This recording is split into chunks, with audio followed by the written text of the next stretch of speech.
we're Team Mills. They say teamwork makes the dream work, and we're here to tell you they were right. I'm John, the dreamer and logistics. I'm Megan, the caution and the creative. Together, we've spent the last 10 years raising babies and building multiple businesses from the ground up. One thing we know to be true, we couldn't have done it without each other.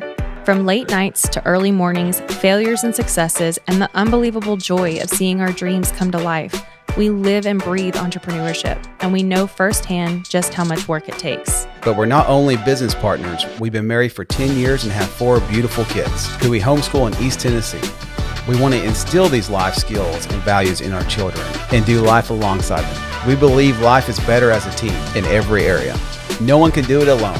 So our hope in this podcast is to walk alongside you, encourage you, and maybe teach you a thing or two about running a business and just life in general. So let's get to work and learn something new. Hey guys, welcome back to the podcast. Hey guys. In today's episode, we want to talk about cultivating a team environment in the workplace. This is something that we have been doing in all of our entrepreneurship years, which is just a little over a decade for John and a decade for me. Yeah, about 14 years. Wow. And in that, we've had small businesses with small amounts of employees, like 1 or 2. We've had businesses with 4 or 5, and then we've had up to 16 employees at one point. That's about the biggest we've gotten.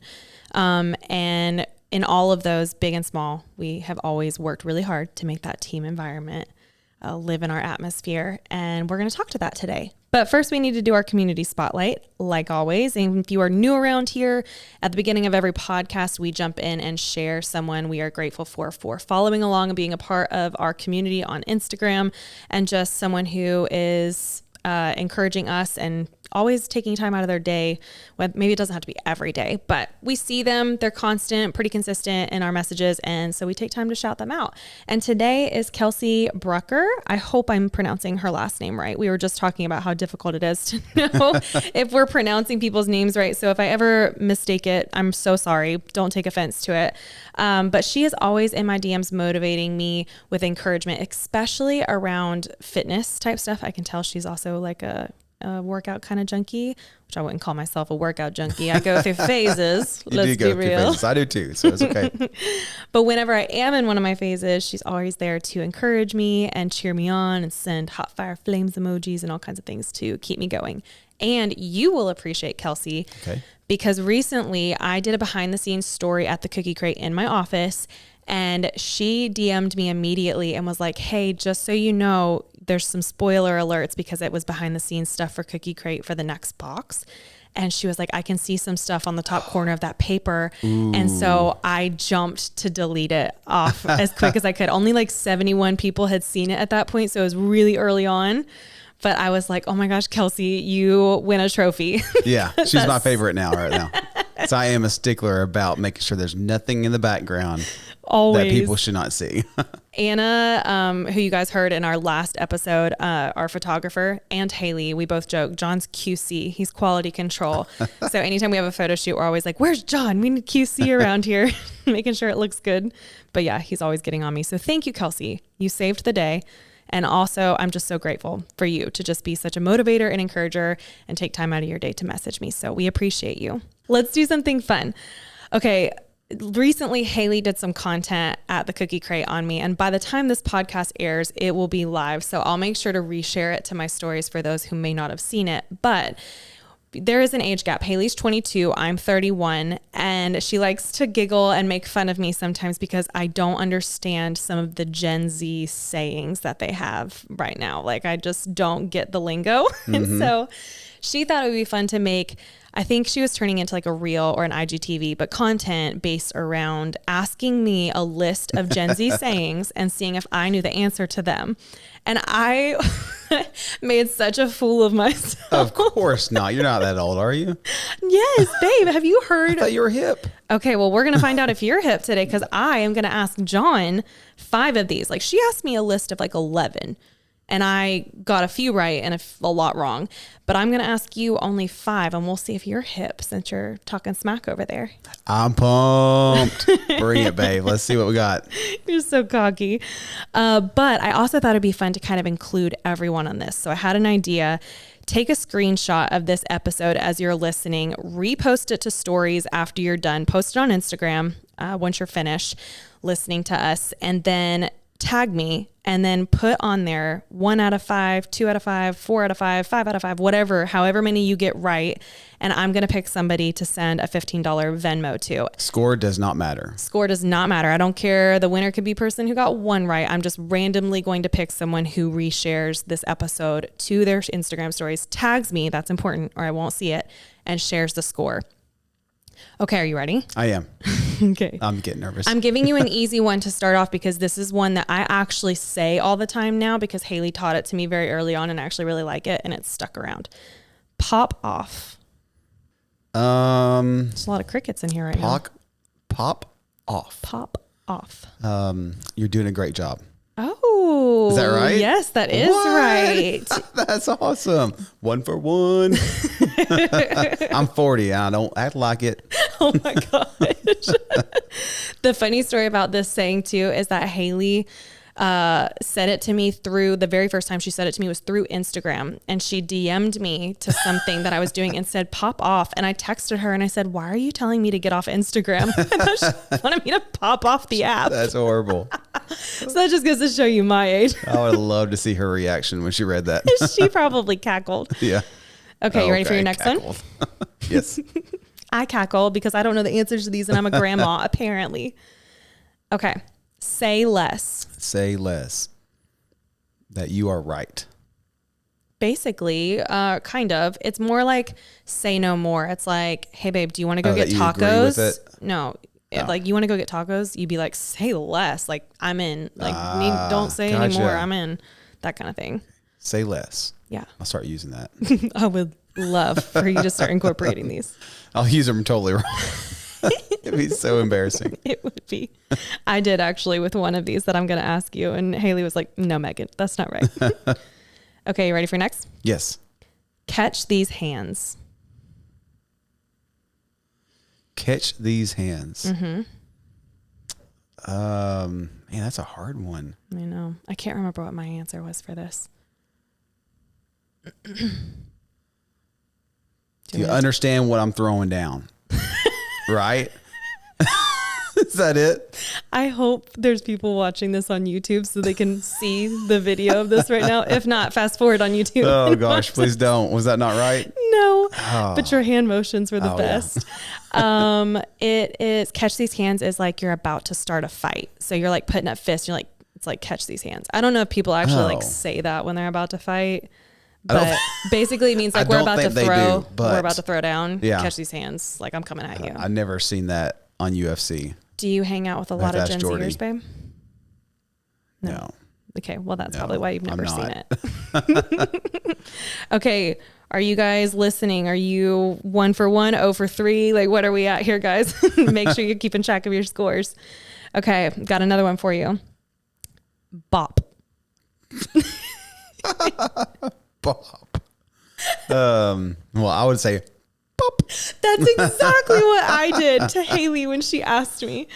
That's exactly what I did. If anybody knows, what show is that off of? Schitt's Creek. Yeah. Well, she always goes, boop, Right on the nose. Right on the nose. Yeah. That's the only thing I would think of. It is a really good song or a beat, like a bop, like a bebop, Oh, okay. you know? Yeah. It's But a good bop. Yeah, it's a good bop. So, Okay. All right. all right, last one. Caught in 4K. Caught red-handed. Yes, Just that's 'cause not fair. it You heard sounds- that one. I did, but Yeah, you were gonna play it off like you didn't. I don't know. We but were asking it sounds right. We were asking our friends some of these this weekend, and I knew John wasn't paying attention for most of it, but he definitely heard that one because there's no way you would have got that. No. Well, yeah, caught.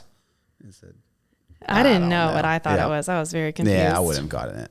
All I have to say is I walked away so frustrated, and I was like, Haley, just speak English. I don't understand half of these things. Okay, well, you did good. Don't forget, guys, let us know your scores on Instagram. Tag us. We want to see. I'll send somebody a $15 Venmo. Awesome. Okay, now to jump into today's episode and talking about how to cultivate that team environment in your workplace and the importance of it and just how it benefits your business so much. Do you kind of want to start to that? You want me to? I'll let you go. Okay. You do so good at this. So like I said, we've had businesses from small to large and wanting to cultivate that environment. And there's just few, like, we're not perfect at it by any means. We're still learning. Yeah. I'll always have those disclaimers in just sharing, whatever we share on here is not by a standard of measure that we hold ourselves to some high regard. It's just what we've learned over time. But one of the biggest things is establishing trust in the workplace. And there's kind of a couple subcategories with this, but if you didn't listen to not last week, 2 weeks ago, episode number 5 with Anna Hedges, our photographer, that was a fantastic interview. We can't wait for you guys to listen if you haven't already. But she actually spoke to this, which was very helpful, and how her relationship with you and I, we've established that trust in the last few years that we've worked together. And that gives her a freedom to express herself through her creativity in her work with us, knowing that we trust her fully and her talents, and how she appreciates that to be able to kind of do what she wants to do within, obviously, borders. She knows what we expect and what we want, but she also felt the freedom to make mistakes as well, knowing that we weren't going to be upset with her, that there's room for error. So I thought that was kind of interesting, just hearing from her aspect what that looked like as kind of like a employee of the Cookie Crate. And it's cool because each one of our employees has a special talent. Each one of us have a special talent.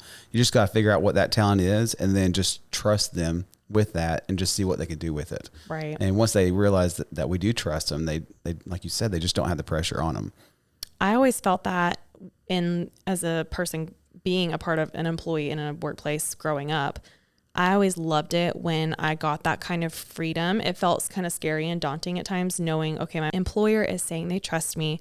They're giving me this task but it gave me like this desire to meet up to their expectations and then go beyond. I always wanted to go above and beyond, which is probably like work ethic too. But there was like that, them putting their trust in me and saying, Megan, I know you can do this, so go do it, was always like a motivator for me.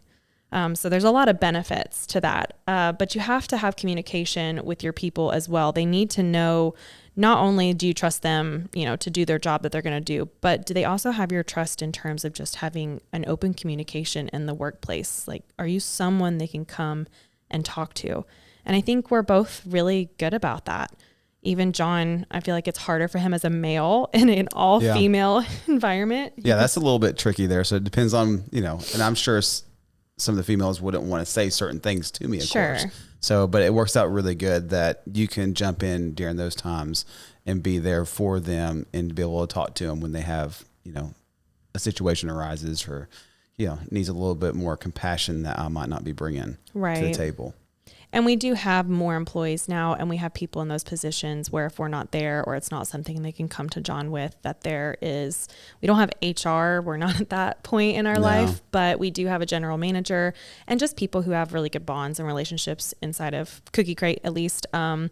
And so I think that's also important. If you don't have a small business, if you have a larger business or corporation, which I doubt anyone listening to this podcast does, but I guess this could be future information, or if you're working somewhere that does, that having someone in an HR position, because, as an entrepreneur and a business owner, you can't necessarily be in there all the time. If you get to a larger scale, you need to have someone hired in to be you when you're not there, to be that person people can come to. And you want to find the right person for the job that can respond in the way that you would and take care of it in a way that you appreciate. So that's super important, is just establishing that trust relationship in the business with your employees. Next up is getting to know your people. And by people, I mean your employees, but we call them work family. John and I have always just seen our employees as equals, because we don't hold ourselves to any high regard, like, oh, we're the bosses and you're the employees. It's not like that. It's just always been, we're grateful to have these people who share their talents with us and their time and their wisdom and come into this and help us create a vision that we've dreamed up, and we know we couldn't do it without them. And so it's just been such an easy part of our journey in any business that we've had is just getting to know who we have working for us on a personal level, getting to know their interests and their hobbies and their family and their dog's name, taking it a step further. John's really good about coming in and asking like how people are doing or, catching up. I try to respond to people and say, how did such and such go that you've been talking about for a week, is going to happen, being involved and invested in them. And it's hard to do that sometimes as a business owner because you look at time as money, right? You only have so many hours in a day. Your employees only have so many hours in a work day that you're paying them to get stuff done. So I catch myself sometimes not going to say something and realizing I need to go say something and go talk to people because I don't want to interrupt them from their work day. And I just have so much stuff I need to do that I don't have time to talk either. But then I realize it is important because this is like a work family, right, that I need to go check in with people because I haven't done it in a while, see how they're doing, how their grandfather's doing, and actually knowing, what's going on in their lives. Right. Yeah. We always try to do that as much as possible. Like we know Kathy loves the Vols and we always talk to her about those and them and catching up on shows and things like that. Everyone just has their unique thing. Like if you put me on the spot and asked me to tell you like 5 traits or 5 hobbies of each of our employees, I could easily do that because we just have such a great relationship with them. And in the past, when we've had smaller businesses and different dynamics, like Discount Online Parts, when we had that a decade ago, it was 2 males and then it was 2 females. At one time it changed so much. It was kind of all over the place. And you definitely have to be careful with like, work environment, like you were saying, not being with females or something like, just making it appropriate, but still you can still be invested and not get like too personal or anything like that. Like there's just easy ways. And I think they appreciate it. And then in turn, they show you that same mutual respect back because it's like, oh, they see me for me, not just an employee, a head, a number in their room, like me, the person who I am, and they know me. And in turn, they do great work because they love us just as much as we love them, or at least I hope. They do. Speaking of that brings me to my next point, which is mutual respect. And this is so necessary for growth because we respect our employees, like you said a few minutes ago, for their individual talents.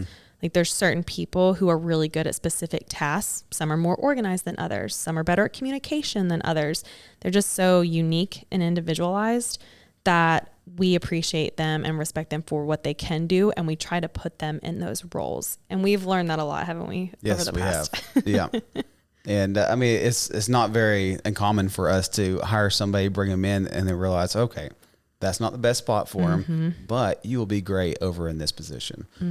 So it is key to actually be aware of what's going on and not feel bad about moving somebody around to a better position that you think they would be suited for, would be better for them to grow better and expand their knowledge and their experiences, but to also help our business. I used to get so mad at you when you would do that because I'm like, this is not what we hired them for. They're going to be upset because they're going into a different role, or now this makes it all blurry. But in turn, it always worked out great because they were excited to thrive in an area where you saw that they could thrive better. Yeah. The next point is, adding into that same mutual respect is also having it in your workplace as well. So by meaning all of the employees respecting each other. And I realize this isn't something that you can necessarily force upon your small business or people you have working for you, but you can cultivate that environment where that is what's expected and because of what you show and how you act as a leader.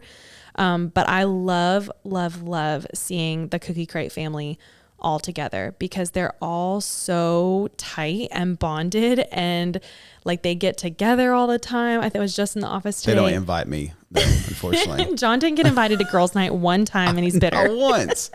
You guys went out to eat for some special dinner and I wasn't invited. I was like, I actually didn't go to that one, but I was invited to pottery night. So sorry. But even just today, Kathy was telling me that she and Rachel and Charity went and like hung out by the pool this weekend. Oh, that's cool. And I know they go to dinners together and go do special things. And it's just so fun to see because then you get an environment like we went to John's birthday party. And of course they were all invited and came and they were all just hanging out and gathering together and talking. And I just love seeing it. And I love knowing that our brick and mortar building is what started that and gave them a space to do it. Yep. It's really special. And the next point is showing appreciation and valuing your people. And we do this a couple of different ways. One is just verbally, compliments, feedback, being able to tell them when we see something that they're doing that we're appreciative of, or when they go above and beyond, calling that out. I realize we're not in the office all the time anymore. John's working a lot more at Bear Brothers as that's really picked up. And I only work in the office 1 or 2 days a week. But when we are there, we try to make an effort and notice. We can always do better. But then we also, I know they do that to each other as well. Or we have people who relay that information to us and say, just so you know, I saw so-and-so doing this, just so you know, and we're excited and we get to cheer that on. John likes to do incentives a lot. He's a numbers man, obviously. And he loves giving people an incentive or like a goal to try to meet. And I also like giving too. He does. So it's a good combo. You need to tell the story about when we owned Discount and about the yard sales. Yeah. So we used to own Discount. We had some employees that worked for us there, and we were on Walnut Street, which was right in front of all the tree streets of downtown Johnson City. And they would always once a year, have this huge yard sale on all the tree streets. And there was thousands of people that would show up to this. So I would always, during that time, give each employee, I think it was like just $20. Mm-hmm. Now I'd give them, I think 2 hours or 3 hours. I was like, okay, here's $20 and here's the game we're going to play. You guys go and find the coolest thing that you can find for $20 and bring it back. I won't know who got what, and whoever I pick gets to keep all of them and then also get $100. Yeah. And they loved that so many times just to be able to do that. And it was actually, I enjoyed it too. Of course you did. So fun to see what they would think John would like. Yeah. And it's always funny. Well, no, because like the newbies, anybody who was like newer came into the office wouldn't know. And so they would go and they would pick out something like that they liked. Yeah. But Mary Alice, who was our like main head manager at the time for many years, she actually is the one who bought Discount from us and owns it now. But she always knew to pick out what John liked. And she paid attention too. Like she knew his likes and dislikes. So she always picked out something and he would be like, try to figure out what did Mary Alice pick out, because she didn't want her to win every single time. If it was like rusty and cool looking, I would guarantee pick it every time. She knew your ways. Yeah, she did. And then also like with Cookie Crate, we do, I know during box seasons and when we're rushing and we're so busy that we do who can scoop as so many cookies in an hour or something like that. And we can actually judge that and see who's the fastest scooper. And I would always give that person $100. $100 bill. So I'd always have like $100 bill on me so we can do competitions like that. We used to do that in Mimi's too, scooping ice cream. We did, yeah. Or who could make the fastest sandwich, all kinds of stuff. Yeah. We've done it with everything. Yeah. We just like competition. John and I are both very competitive. And again, it just makes a really fun work environment doing fun things like that. And the employees see the generosity, but they also appreciate just like getting to do something fun inside of work. And they get to realize how fast they were, right? So especially with the scooping and stuff, they might have been able to just do so many, but then they did this competition, they tripled that number, and they're like, wow, actually, if we get really busy, I can do this much if I just really push it hard. Yeah, so it's actually cool for them to do that also.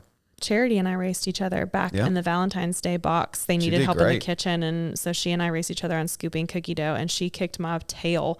And I was like, dang girl. And like, but now I know how fast you can do it. And she was like, dadgummit, I set the bar. And another thing that we used to do, we need to pick this back up, but we used to be really good about this. Any employee we have in the office, we put their name on a piece of paper and put it in a hat, or not a hat, a cup. I don't know why I said hat. And we pull one a month, and we take that person on a special lunch with just John and I. This is something that, like I said, we have fallen off the bandwagon of doing, and we need to pick back up, because I personally really enjoyed that, because you get to take them out of the setting of the office, away from everybody else, and get to know just that person. And so that's been really cool in the year past, and something that I would really look forward to doing again. Because you just get to know them on a deeper level. Yeah. The next point is having a positive environment. We've kind of have touched on this based upon sharing our fun things that we like to do, but just creating a positive, fun environment that everybody wants to work in. And you can ask yourself the question, are you the kind of boss that somebody wants to work for? And if the answer is no, You need to change your ways. That's a tough question. It is. You don't want to hear it sometimes. This is true. But I mean, there's also, this is kind of where mutual respect comes back hand in hand, because you can have a fun, positive environment to work for, but you also have to respect each other because work has to get done. Right. Mm-hmm. And I feel like we have a really good setting to where people do work really hard, but they also know that there's wiggle room to kind of goof off here and there. Mm-hmm. And we trust them in saying, yeah, of course there's wiggle room to goof off and have a minute, or, you know, be silly and do these fun things, because we know that you're going to put your head down and get the work done after it's over. Yeah. So I guess that could get a little out of hand if you don't have the right people, or if you have like a bad seed who takes advantage of that. You have to be careful. But fortunately right now we don't have that. Yep. So we can toot everybody's horn in the office. They're all really great. Okay. The next point is transparency in the workplace. John and I have always been super transparent, maybe sometimes too much. Probably too much. Yes. I talk a little bit too much. So I have to catch myself sometimes. But we're honest and we're transparent with all of them and just what's going on in our lives. I know there's been many times where I've dropped the ball on things that I was supposed to have organized or done, and people on the team are expecting something from me, which, to be fair, before Cookie Crate, I didn't really have people counting on me in order to get things done. It was just, I got stuff done and got things done for the business, and it flowed. Like, you know, there was nobody holding me accountable. Now I have people who expect me to do things, and if it doesn't get done, they're left going, well, you were supposed to finish this. Like, you can't move on. But there's to that is me saying there were times where I have dropped the ball. And I've always been transparent to say, like, I'm sorry, I'm a mom of 4, I'm homeschooling, I'm doing XYZ, like I'm spinning a lot of plates and plates are dropping, and I'm really sorry that you are in the target of that, but I will fix it. I'll make amends. We'll get it done. Never, I guess basically not being egotistical, like never saying I've got it all figured out, or I'm the boss, I can do what I want. Blaming somebody else. You know, we try to own our stuff. So when we mess up, you know, we try to own up to it. Same thing. We expect our employees to do the same thing. If they make a mistake, own up to it. It's not a big deal. You're not going to get in trouble for it. Just learn from that mistake and move on. So we just try to be very honest with our employees when it comes to, you know, when we do make mistakes. This is very true. I feel like each of these things that we're saying too, I know this theme or category of this podcast is cultivating a team environment in the workplace, but all of this can be used for your family too. Our family and family environment, doing the same thing, because everything that you're saying, I keep thinking, oh yeah, we do that with our kids. We tell them to own their mistakes and they're not going to be in trouble for telling us. And we do fun events and we have competitions, like all these things we do with our family too. So that's kind of neat. I didn't really realize that till we're talking about it. And the last and final one is team unity. And I realize, you know, times are kind of tight right now and budgets are smaller, things are harder, but you can do this on a budget. You can do this on a grand scale. We know a couple people who own businesses that do fun outings with their employees as well. And there's some that are way bigger than us and do way grander gestures than us. But we always try to do fun things, like we did an employee night where we went out axe throwing with everyone. That was a lot of fun. That was so much fun. Yep. Because we're all very competitive, it seems like. Everybody's got a little competition in them. Yep. And that was really fun to kind of do that. It took a minute for everybody to kind of like get out of the setting and like break the ice and do something different. Really? By a lot. We did. Sorry. We did do opposing teams, John and I. We split down the middle. Then they did win, but it's fine. We'll try again. And then we had a competition on that. Out of 3 throws, who got the highest number, and they got $100 bill. Oh yeah. So who won that was fun. Rachel won. Rachel did, yeah. Yeah, she rocked it. It's just so fun. I mean, you can think outside the box. You can do fun things like that. You could honestly do something small inside of the business, maybe after hours, after everything's shut down, order in pizzas, have a game night. Like, there's so many endless ideas. I think people just want to see intention, being intentional with people, and just showing respect and appreciation. Like, it's human nature. We all want to be seen and valued and appreciated. And as a business owner, you have the opportunity to love on people in a really big way. And if you're not, you're truly missing out on your role as a leader, in my opinion. I agree. So these are just some of the ways that we cultivate a team environment, both at the workplace and honestly at home as well. I hope today's episode gave you some encouragement or just some motivation if you are a small business owner to invest in your people. Thank you guys so much for listening, and we'll see you in the next episode. See you guys. Thank you guys so much for listening. If you liked it, leave us a review. If you're following on YouTube, make sure to hit that subscribe button. On Instagram, follow us at The Modern Tulip, and we will see you guys in the next episode.